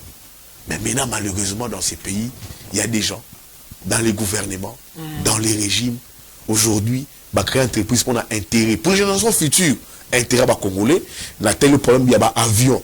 On peut aller là-bas demander de l'argent emprunté. Si c'est un projet bien monté, tu reçois 5 avions. Merci beaucoup. Donc, mais malheureusement, Combattu. regarde comment c'est les combattus. Non, il faut soutenir des gens comme ça, Bouya. Mais Peter, nous devons soutenir des gens comme ça, qui travaillent pour le service du peuple. Batunde Tiba Général Kassongo Kabuki. Batunde Tiba, t'as donné où niveau? Nani, Alingete. Mais j'applaudis. Alingete, l'inspecteur Alligator. Oui, Alligator. Moi j'applaudis Peter. Ah, Yabou. Peter, moi je suis patriote. Très bien. Moi j'aime ce Congo. T'es là, l'indimi. La linga mboka nanga. L'indimi. Bato basama bola pour le Congo. Moi je vais toujours les appuyer. Bon, que ça bouille alors nous Emmanuel, il y a 8 niveaux de Peter. Il y a 8 niveaux. Mais dis-moi, ça va pour se faire. C'est encourageant. 8 niveaux, alligator. C'est encourageant, Peter. Merci beaucoup. C'est encourageant. Il faut être honnête. C'est encourageant. Donc, en fait, voilà un peu la situation à fond minier pour les générations futures. Merci beaucoup. La situation pour le ce qui est vrai, c'est pour lui un chemin de non-retour concernant la réforme. Il faut apporter un niveau à fond minier. Très bien. Mais ce qui est dit, ce qui est fait, il faut tout approuver, tout accepter. Merci. La réforme apportée la famille. Merci Bouya, on est largement un peu débordé, on est à la fin, mais c'était le PCA. Il avait le droit de déborder aussi un tout petit peu. Merci Bouya, merci pour ton combat, merci pour ton combat, merci pour ta voiture. Tout en quand ça journée comme na moi MP comme que ba poto kozonga faut katisaka faut que bandeni. Récemment au outil oye mbezo tigala kontambo bandinga mususu bazo décider. Merci. Conviction. Conviction, merci. La zone a fait un temps, il y a présent Moïse Katumbi. Ok. Peter Tiani. La ligne qui est ma collaborateur, ma proche collaborateur à présent en République. Bateau va souffler dans les toits. Bazongi ça est na dynamique na schéma Kabila. La sauce au bazola manakati nzungu. Au Katumbi, à l'autre piste, Moulunde. Na Moulunde. Moulunde. Na Puerto. Pour la rebelle. En côte, ça va rebelle. Et puis une piste modèle, sur l'avion est tiré, vous aurez 4 personnes à la limite. 1 kilomètre de route. À Salayango, il y a Kibombo. À Salayango, je t'ai caché le panaï. Na Puerto. À Salayango, na Puerto. C'est pourquoi, à retourner à l'hôpital, en cas d'urgence, j'ai mort avec 4 personnes, 2 pilotes, et 2 médecins, et soigner Batou, patient à la limite, et soigner Batou, soit évacuer Batou. Et puis l'hôpital Zotonga, et ça, puis ça Zotonga, na kati ya ndaku na ye, concession na ye moko, et ça na kati ya ndaku na ye piscine, concession na ye moko Peter Tiani. Ndaku na ye moko abi na zui parti ndaku na ngai na tchangu na service ya peuple ya ba congolais biso to zo congolais parce que zo na kin wana kin. C'est ça l'erreur des congolais en général. So quand zo na kata Kinshasa tu es congolais ko ba congolais tout. Et pourtant congolais à Puerto ya Moulunde wana. C'est des congolais, ils ont droit à la vie. Ils ont droit à la vie. Où l'état Koutou a moni aza absent. Un individu, une personne, avec ses propres moyens. Il y a l'état, na ton hôpital, na ton piste, na ndaku na ngai. Na école. Na école. Et puis, à salaire, on peut na bisika misusu ki bombo, partout à salaire. Babla biso, que M. Katumbi veut nous faire entrer des rebelles à piste à 1 kilomètre. Ou avec qui est atterri, il y a 4 personnes. Le petit porteur. Ma petit porteur. Une rébellion avec des petits porteurs, 4 personnes. Une rébellion, c'est des gros. C'est un grand porteur, un gros porteur. Celui de 2000-3000 personnes. Ensuite, j'ai dit au président de la République, monsieur le président, Toyoki, je ne confirme pas qu'il paraîtrait la méthode douana et sa stratégie pour contraindre Moïse Katumbi à l'exil. Ce n'est pas bon. Peter, ce qui est à bongo, cette stratégie, c'est Moulondo, ce qui est Moulondo. Tout ça, Picos rien à Katanga. Et que Zali sauce moko pour conteindre Katumbi à l'exil, ça serait pas bon, monsieur le président. On ne va rien gagner. On va encore redresser et reculer. Et diviser le pays. Ça va diviser les pays. Nous avons besoin de cohésion nationale. Diviser les pays. On a besoin de vivre Katanga, c'est pas n'importe quelle province. Moïse Katumbi n'est pas n'importe quel leader politique dans Boko. Il a beaucoup fait pour l'opposition et pour les Congo. Déjà la piste à Moulondana, c'est pour les Congo. À Okende, il va laisser pour la population à Moulondé. Ce qu'il a fait dans sa lutte pour les bien-être du Congo, avec les présidents de la République. Félix Tshisekedi ensemble. Ah, Maïbani, un rassemblement. Maïbani, même pour un rassemblement. Ils ont sillonné le monde ensemble. Monsieur le Président, est-ce que vraiment, image aux Anango de Katumbi, c'est quelqu'un qui peut vouloir marcher comme ça? C'est quelqu'un qui peut vouloir marcher comme ça, à déstabiliser Mboka. Vous-même,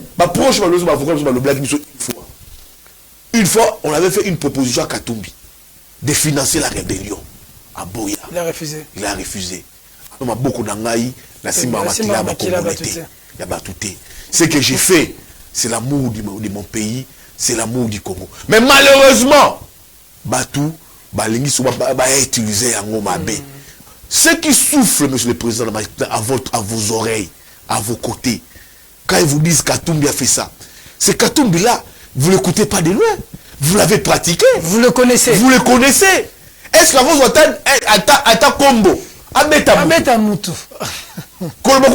C'est déjà un problème chez lui. C'est tout un problème. Ce qu'il fait, c'est tout un problème.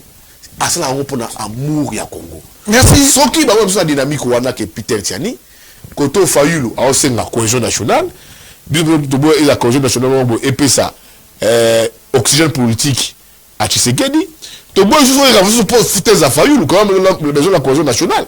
Parce que, tu vois, il faut que comme objet de chantage pour les glissements, pour le dialogue, en voulant les contraindre à l'exil, à Tikala. Moutabimi Moka, calmement. Alors ça, ça naïe. Et comment ça a eu problème? C'est là où je dis, je demande. Et puis on apprend que son chauffeur, Tchétché, est aux arrêts. Son chauffeur, Tchétché, il est aux arrêts. C'est normal. Je pense que c'est un acteur politique d'État. Tchétché, un homme bien qui nous recevait là-bas à la résidence à Kachoboé, un homme très bien. C'est un acteur politique d'État, Peter Tiani. Je pense que ça ne va jamais faire avancer les pays. Ces méthodes rétrogrades. Et le pays n'en a pas besoin. Le pays n'en a pas besoin. Merci. Le pays fait face aux urgences, à plusieurs urgences et à plusieurs priorités. Très bien. Je pense que le président de la République peut mieux se focaliser face à ces priorités. Merci de la sympathique attention que vous nous avez accordée. Cri du peuple, Silia Balamboka, Abela Bakoko, Abela Bakoko. Nzambe likolo biso na se, ekenda bato etikala bato. Nzambe azala na bino. Tout mon année pour la cri du peuple mercredi prochain.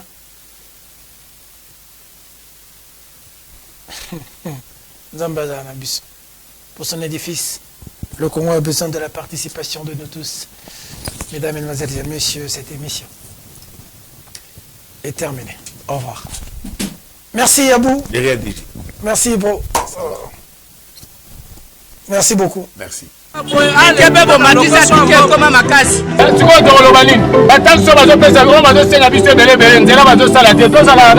banda tobandi kodinda tosali ata ba 10 ans mpe ekoki mais sikoyo nde bambula oyo nde eleki mpenza elie mapango tokomi kotya bapoubele po esunga biso de peke mai wana ebotaka na se ebota lisusu te ondire toza na bakonzi na kati ya mboka oyo te surtout groupe mese ya kimbantieke wana oyo akoti sika na oyo awuti kolongwa 5 ans eloko nini asali na kati ya kimbantieke kaba mai kebe bomatisa tike ekoma makasi sikoyo tokoloba nini batanso bazopesa oyo bazosenga biso ebelebele nzela bazosala te tozalaka kaka boye banda tobandi kodinda tosali ata ba 10 ans mpe ekoki mais sikoyo nde bambula oyo nde eleki mpenza elie mapango tokomi kotya bapoubele po esunga biso de peke mai